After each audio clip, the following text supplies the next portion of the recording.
Hola, everyone. Today we're going to be discussing how to and when to root fig trees or fig cuttings. Usually, whenever you are rooting fig trees, you're going to be taking a cutting off a already grown tree. It's super easy, super simple. If you're trying to learn how to propagate cuttings or propagate in general, I highly suggest fig trees. They're incredibly hard to kill.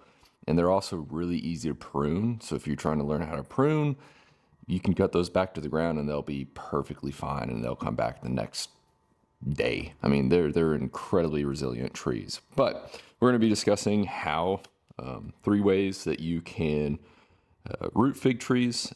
There's 3 different ways. Some I'm going to suggest, or one particular I'm going to suggest. I'll wait till the end. And as far as when to start rooting them, it really depends on where you are. Fig trees will go dormant when the first frost or when things start to get a little bit cold. And that's when usually people who sell fig cuttings are going to start actually cutting those. You can do green fig cuttings, they're just a little bit more difficult. They usually root quicker, but they also die quicker. So try and go for a brown cutting if you can. If you've got a buddy who's got green cuttings, just take them. They'll be super simple. More often than not, these guys are going to survive either way. With that being said, that's sort of when you want to get cuttings is in the fall, and you can start rooting them right away. I usually try and get them in something within a week or 2 of actually getting them in. And if you're curious where to buy them, a place called FigBid, I know, funny name, is one of the websites that I use. There's a couple of others out there, but you can get cuttings for relatively cheap where you can buy a tree, but usually the trees are going to be $40 to $200 depending on how rare the variety is. So if you want to get them super simple or super cheap compared to actually buying the tree, I highly suggest cuttings. Sometimes if it's a rare variety, you're only going to get one.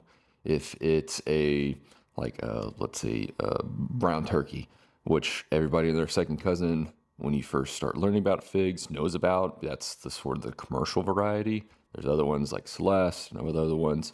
You can get several cuttings for the same price of a very rare one like Black Celeste or Del San Guami. I can't say that one. But I would start off with something cheap just so you can get sort of the idea. You can learn. With that being said, once you get your fig cuttings, you can let them sit in a fridge. Don't put it in the freezer. A fridge for quite a long time. I mean, I've had some in there that have set for months, and then they pop right up right after I start trying to propagate them. Now, when it comes to the actual propagation part, you can buy a root cutting or a rooting hormone. You don't have to, though. These guys root so freaking well. Most of the time, I don't notice a difference. I'll put a link for the one that I use down in the bio, so if you guys want to pick it up, you can. It's relatively cheap, super simple to use. But the first one that I'm going to talk about is this one right here. It's as simple as simply putting them in a pot of potting soil. Nothing crazy. Make sure you water it. It'll sit there. You put it on a heating pad if you have one, but you don't have to. It's the easiest way, and most of them are going to root. I wouldn't suggest it though, just because they are really hard to monitor. With fig cuttings, you're more than likely going to kill them from root rot, and this is really hard to monitor how much the cuttings are getting water, and you don't want to kill them off by root rot. On top of that, there's a lot easier methods that require a lot less maintenance. So this is the easiest. You just got a pot, get Fox Farm potting soil, and shove them in there, monitor them, and they should be fine.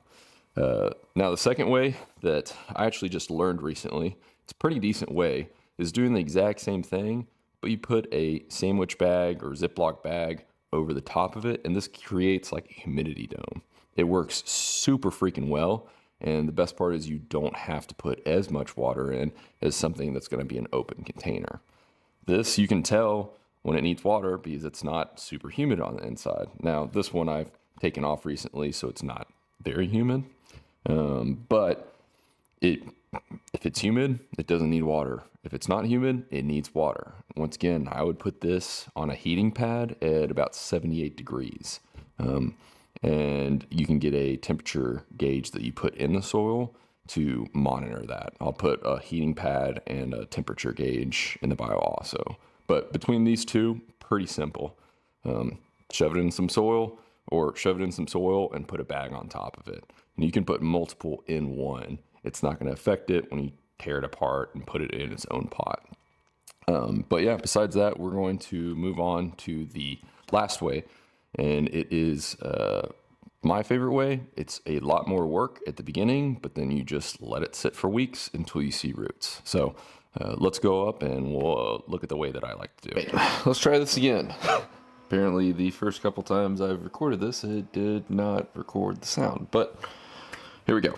Anyways, this is my area that I've been propagating trees, whether it be trees or herbs or whatever it may be. This is where my setup is. And like I said, it's just a tray, and then I have this heating pad right here. And this heating pad is connected over to this thermometer.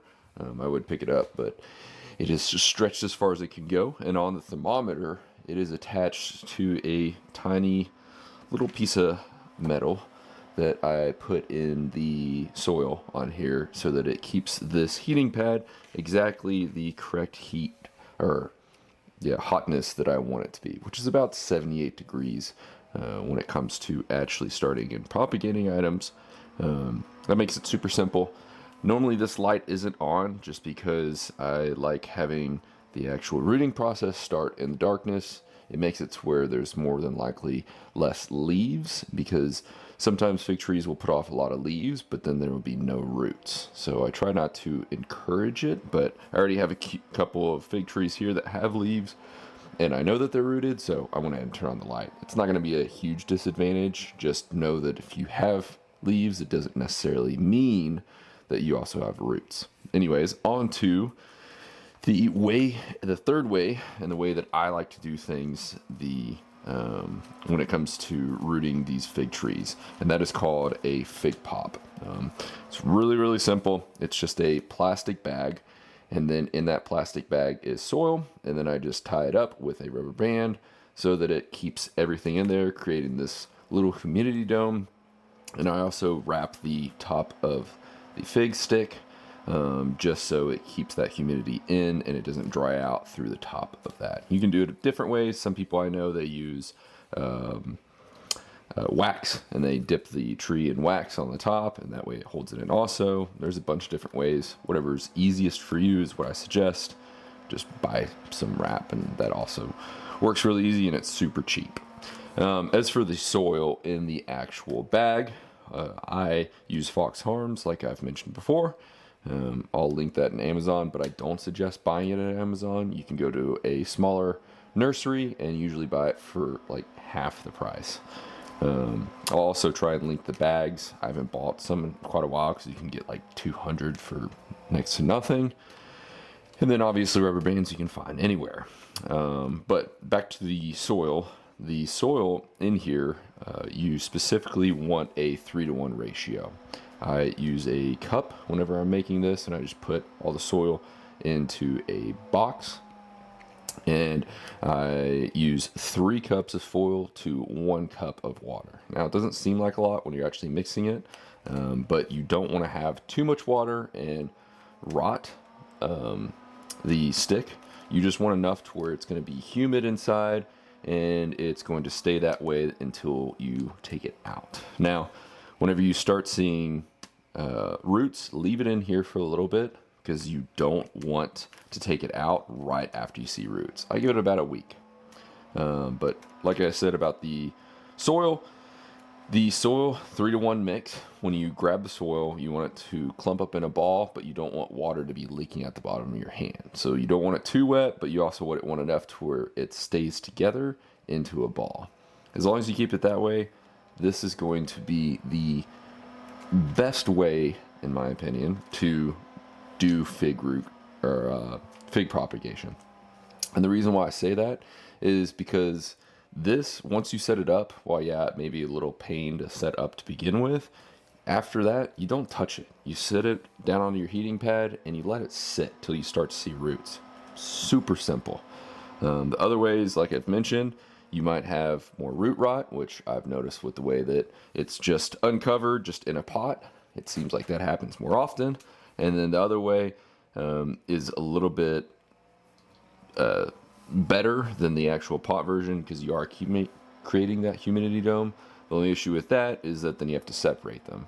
This is the best way to do it if you're going to do expensive cuttings, especially. It's the way that I have the best success.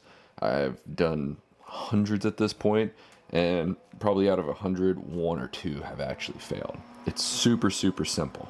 So yeah, like I said, the important thing about this is that you want to fill it up or with soil that's 3-to-1 ratio.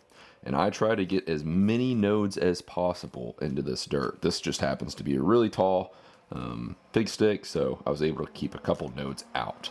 I wouldn't worry about keeping more than 1 or 2 nodes out of the soil. You want as many down below to get or have as much of a chance to actually start rooting in those bottom nodes. So I would keep as much possible underneath, and then 1 or 2 out of the soil so that you can monitor it. You can also see, you probably can't on this one, but more often than not, it'll start giving a little bit of green at some point, and that's a great sign. That means that this thing is surviving, which is good to see. And I did mention at the beginning of the video that you can leave the fig sticks in the fridge for quite a while. And for example, this one was left in there for a month, and it's doing perfectly fine, starting to root, looks great. But yeah, like I said, the fig pop is definitely the method that I'm going to prefer. It seems to work the best, and it's the easiest once you get it set up. It is a little bit of a hassle to set it up. Once you do, you simply take it, let it sit there.